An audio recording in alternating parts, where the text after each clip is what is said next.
One night I dreamt I was in the forest. I looked up and I saw my father nailed to a tree, and I was compelled by punishment to stand and watch him. His face never even twitched. His body was frozen with pain, but he held it in. But me, the ground that I was standing on was burning my feet, and I couldn't lift them. I watched as our family's blood was pouring out of his feet and into the ground. I had to watch and never move. God deserted me, my father once told me.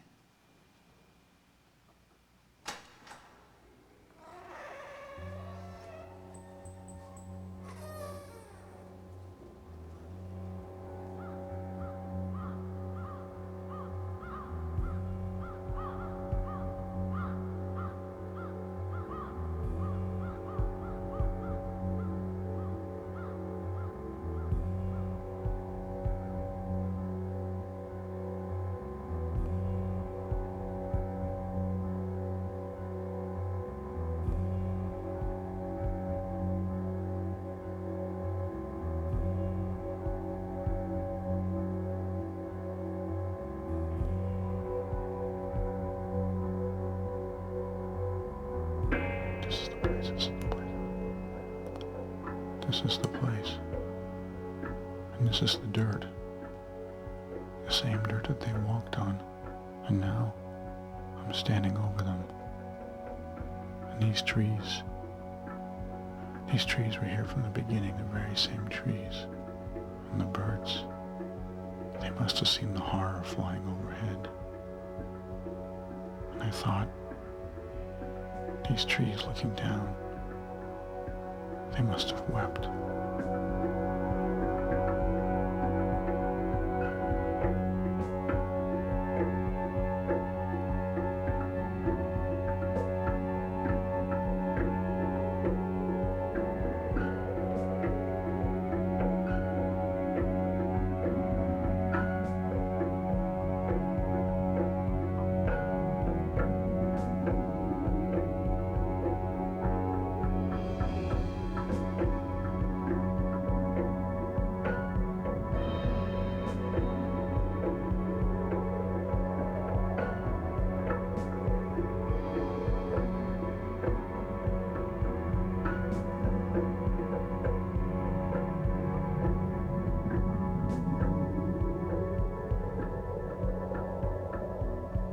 Yet later, grass and even flowers grew from this dirt, as if it was nurtured by the dead bodies it covered.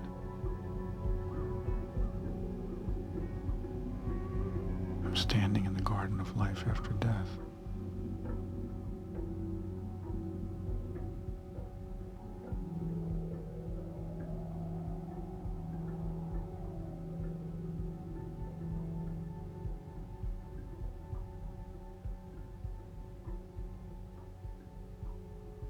My father's a Holocaust survivor. He was a hidden child. He hid in attics and closets, but he doesn't consider himself a real survivor because he wasn't in the camps. In America, he became a mathematician where he sought refuge in a world of numbers. When I was a child, my father never really told me more than fragments about his story.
Jesus was a Jew. He was the most famous dead Jew in the history of time, but we'll never really know what he looked like. And Satan? He was Jesus' older stepbrother, the troublemaker. Later, he was cast out of the house for fighting with Dad.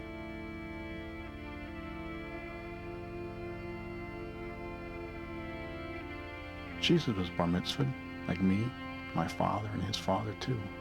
And he only had grandparents on one side of the family. You know, I always wondered, what was the teenage Jesus' family dynamics like? You know, what kind of neurotic triangle was there in that house?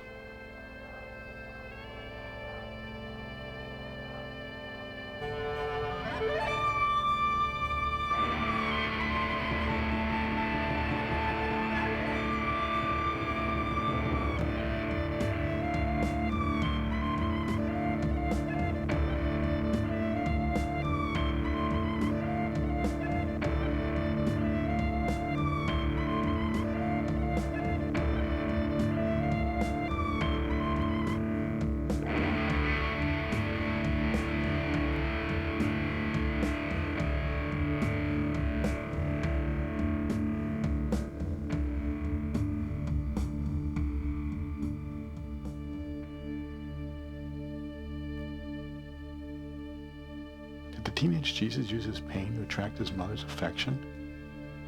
Did the teenage Jesus really think that if he sacrificed his life, his father would love and respect him?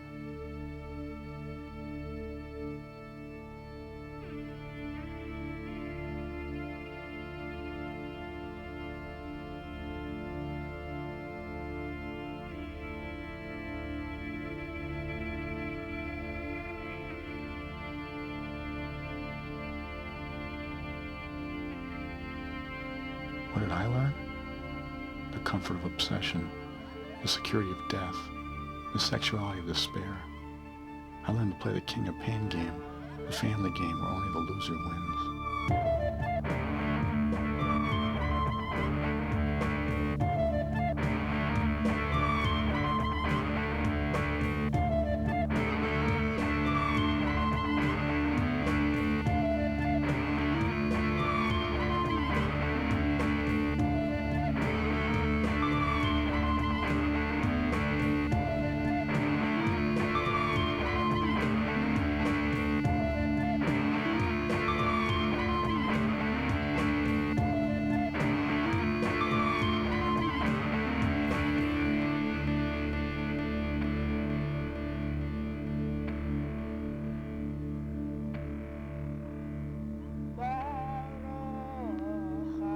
In my family, my father was a designated martyr, and I was a designated mourner. I sacrificed my self-esteem so I could always feel connected to the victim, my father.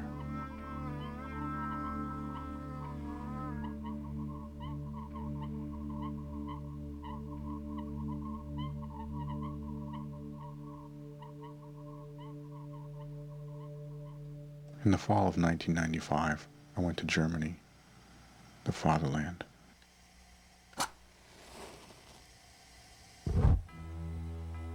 This is where it all started, at a time when the Jews were like freaks. I went to see my father's hometown, where his house had been. It was a little town called Wright, a town which he had left when he was just 14, shortly after his bar mitzvah.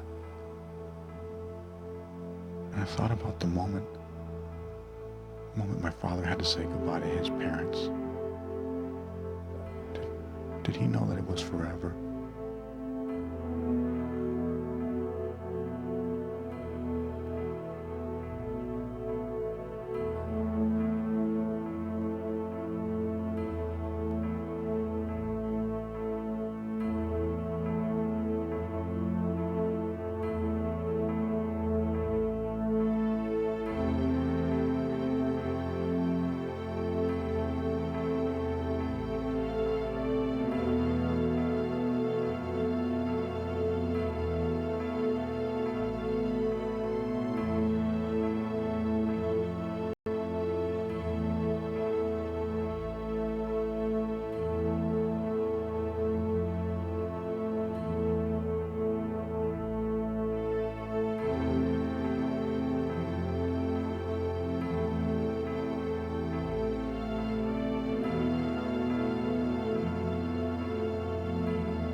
Later, I traveled around Germany, and I took the same path that my grandparents had taken in 1943. I took a train from their town of Reit to Theresienstadt, a Jewish ghetto just outside Prague they'd been sent to. And then I took another train to Poland, to Auschwitz. And as I traveled, I had to ask myself, could I have survived? Could Jesus have even saved his own father? It was there at Auschwitz that I finally found out what happened to my grandfather.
I looked down at the piece of paper that they had given me at the archive. I looked at the numbers and all the information, date of my grandfather's arrival, and I realized it was today's date. 50 years to the day as I stood there, my grandfather had arrived at Auschwitz.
There's no gravesite for my family. There's no bodies, no rock for them, no place to stand. There's only clouds. Before I left Wright, I made a gravesite for my family out of broken stones that I had found in the cemetery.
Besides the few pictures that we have, I still carry their genes and the name.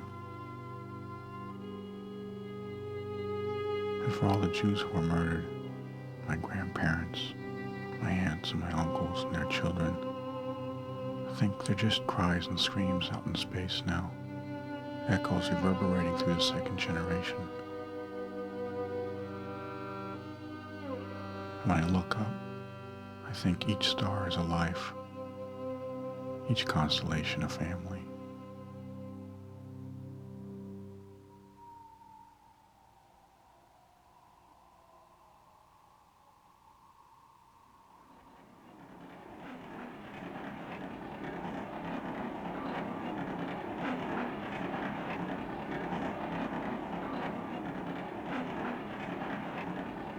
Looking at so much death, I'm more alive. By looking at such sadness, I feel more connected to people. And yet, I have to ask myself, if I let go of this pain, will I still feel connected to my father